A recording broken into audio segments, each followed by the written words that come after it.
A few seconds to midnight. Well, it has been a beautiful, entertaining game tonight. Manchester United playing in the Europa final against Ajax Amsterdam. The game ending in favor of Manchester United 2-0. Mkhitaryan, the top scorer of Euro 2016-2017 season. Manchester United registering themselves as one of the teams from London that have won this trophy alongside Liverpool and Chelsea. And Spurs as well. Spurs too. Yeah, true. What a journey it has been for Manchester United. But tonight, Mourinho is counting as always. Yeah, true. He had a very conscious approach. In the first half, we did talk about how he looked very comfortable defending and once in a while breaking. Yeah. And he was very comfortable. This is how you play a final. Mourinho is a mastermind when it comes to playing finals. He doesn't want to look at entertaining football. He looks at the trophy that is actually close. But for contrary, Ajax played more of league football. You know, when you're playing a league, you open up, you keep flowing, you keep looking for the goal, look for opportunities, open up your opponents. Yeah. Which it never worked for Mourinho. For Mourinho was like, sit back. A final is a final. It's a final. Sit back, park your bus, make sure they don't hurt you in a certain position. Yeah. And when they open up, you go. So I think it was good for Mourinho. It's a trophy, 3 now in a season. Yeah. So he was there. The guy is celebrate showing 3-3. Yeah. That's Mourinho for you. But I think it's good for United and England as well. Ajax, the youngsters have shown what they have at their age. Yeah. As early as 17, we saw class in defense. We saw players that I think when they stick together, it will be in the next few years. Yeah, we'll see Ajax competing and dominating European football. Yeah, this is the goal that Paul Pogba actually scored.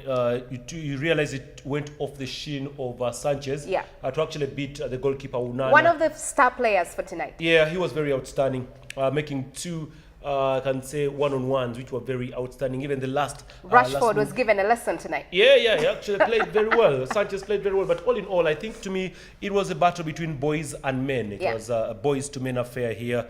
Of course, if you look at the average age of Ajax, it was about 22 years. Average age, 22 years, compared to the age of Manchester United there. Mata, Valencia. Exactly. So it was a matter of maturity up against, I can say, growth. Yeah. And that's the reason as why we saw good performance coming in from Ajax. They tried very hard to hold the ball, take the ball on, but unfortunately they did not know what to do with the ball. They're very good at cooking, but very poor at serving. That's how it was for that is Ajax. And this is the second goal. To me, that was stupid. I'm sorry to use the word here. Stupid defending. You don't do that. You go and try and actually defend with your arm. Here we go. By the time you realize Mkhitaryan is going to go for the volley, you realize that the defender was going with his arm. So Manchester United scoring early. Defense. I don't want to take our credit from Manchester United scoring. Yeah, the credit is there. But if you actually look at this picture here, for me... It was poor. It was poor. Yes, the idea from Mkhitaryan to attack that ball quickly was perfect. But for me, the defender should have put his head there. You'd rather be kicked on the head and the referee awards a foul than you going with your arm up. Jose Mourinho's tactics working tonight, scoring early in the first half in the 17th minute. And in the 55th minute, he scores another goal. Yeah, you see, when you're playing a final, you've got to be very conscious, but very little up front. Yeah. Mourinho has masterminded it. He may not have had the best striker scoring, but the boys who were reaching the area could the needful. Look at the second goal. Mkhitaryan kept the eye on the ball. Yeah. The moment it landed close, the quick motion was throw the ball, the leg and maybe have a bicycle kick, which it worked well for him. I give him credit for that, because with the defenders and the edge they're having, probably you think they had to do what they got, they did what they had to do as Ajax, and the coach and the manager, I think, when he was telling them the boys are good at flowing the ball, but they cannot score, which was a challenge. Delberg failed to score. They brought in Neres, also failed to score. It's just a very conscious approach. It was a good ball even from Pogba, a deflection off and sending the goalkeeper a wrong way.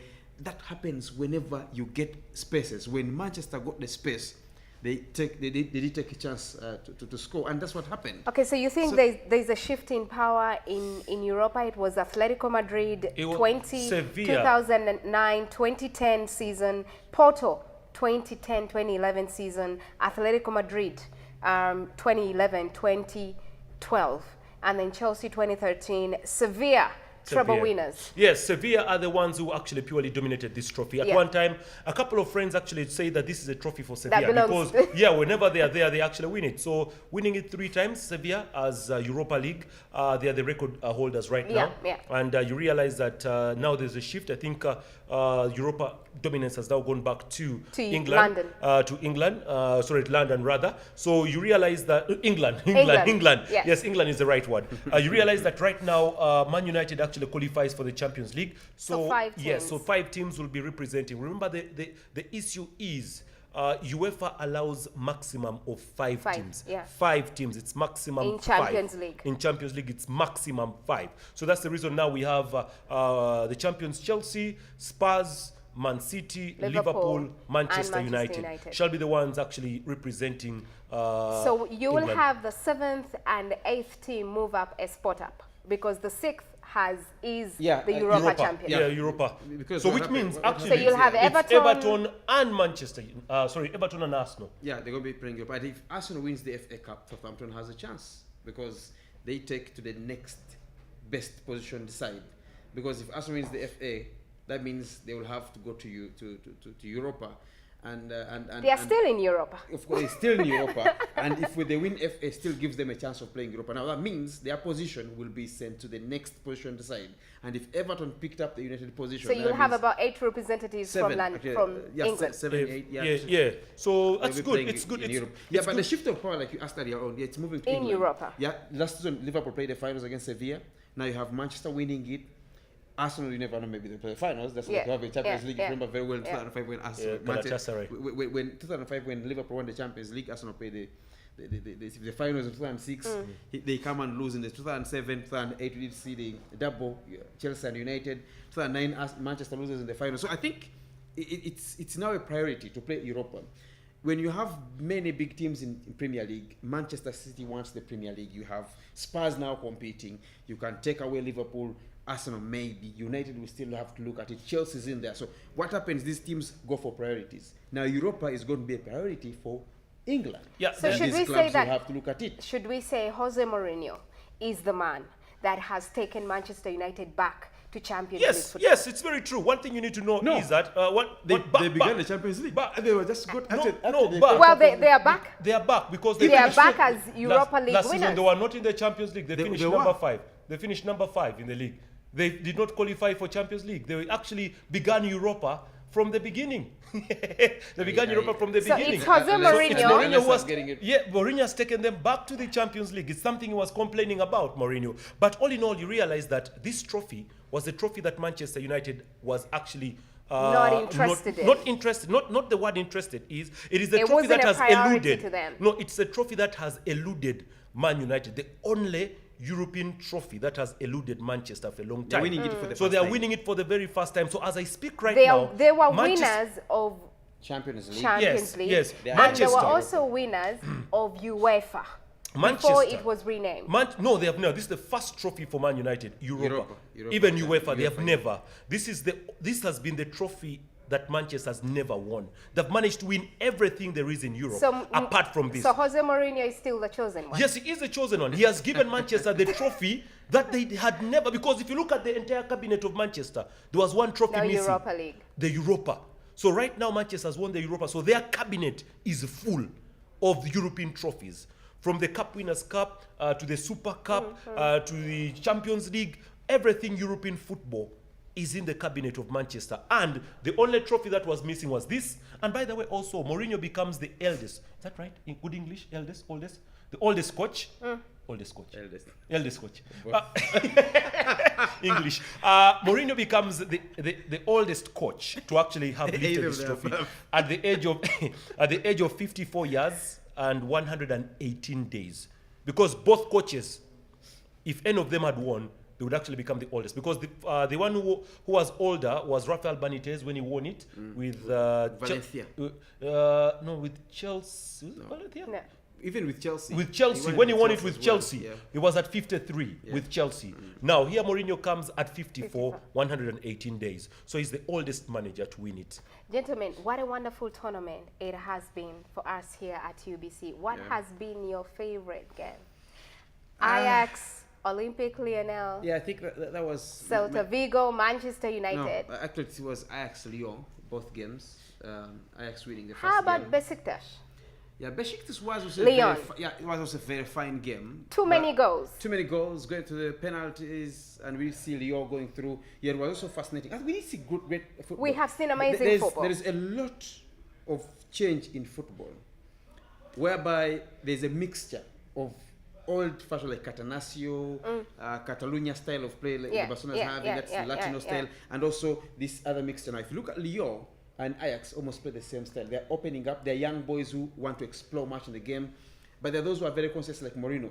When they're playing, they only calculate every move. So they're very conscious, and they go for a game that gives them results, not to entertain.